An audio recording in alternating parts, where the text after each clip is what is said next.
Jackson 5 Medicine, and by the end of this video, you should be able to draw the pain pathway and know some of the body's own endogenous pain control mechanisms. So first, let's have a look at the bigger picture from stimulus to sensation. So first you have a painful stimulus, and this activates your nociceptors, and these are your pain receptors.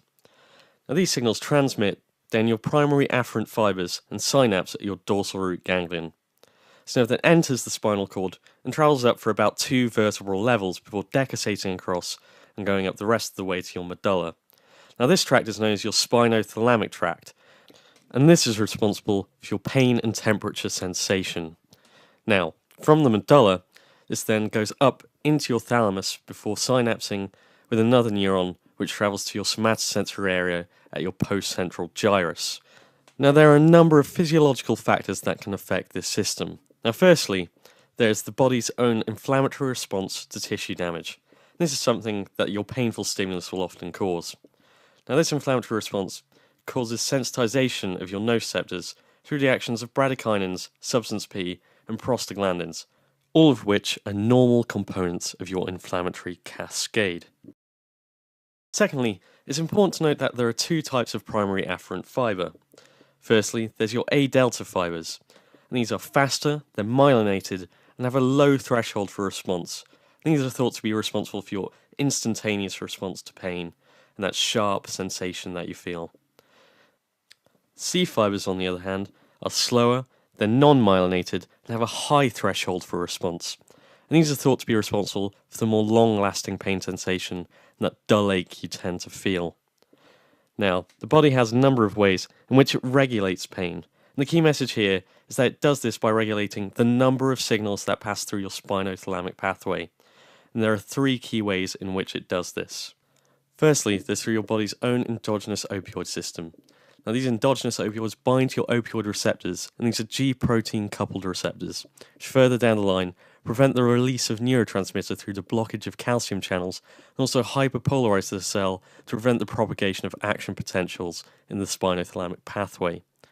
Now these include your endorphins and your enkephalins, and act both peripherally and centrally. Secondly, there's a descending inhibitory system, and this arises from your periaqueductal grey matter, and it's primarily serotonin and noradrenaline mediated. And this does pretty much as you'd expect. It's a descending system which acts by reducing the amount of signals passing through your spinothalamic tract. Now lastly, there's your gate theory system, and this is a more peripheral system. This works by the activation of mechanoreceptors, which in turn activate an inhibitory interneuron, which affects the amount of signals passing into your spinothalamic tract at the dorsal root ganglion.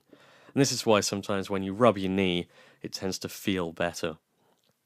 Lastly, it's important not to forget that there is also an emotional component to pain. So there will be a response in areas of the brain associated with memory and emotion.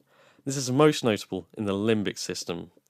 Now, depending on past experience, this can have a suppressing or attenuating effect on pain response, and this is known as neural network theory. So now let's look at how some drugs can affect this system. Firstly, NSAIDs.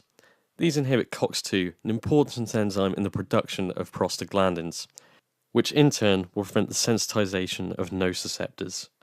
Next there's paracetamol, and its actions aren't fully understood, but it's thought to cause its anti-inflammatory properties through the inhibition of COX-2 and possibly COX-3. Opioids cause their effects through the agonism of the body's own endogenous opioid receptors. Next, tramadol. This acts as a weak opioid agonist initially, but then its metabolites provide strong opioid agonism. It also increases the amount of available noradrenaline in the inhibitory descending pathway by preventing its reuptake. Its metabolites also act as serotonergic agonists in this pathway as well. So this concludes the video. So now you should be able to draw the pain pathway and know about some of the body's own endogenous pain control mechanisms. Thanks for watching. I've been Pete Jackson from Jackson 5 Medicine.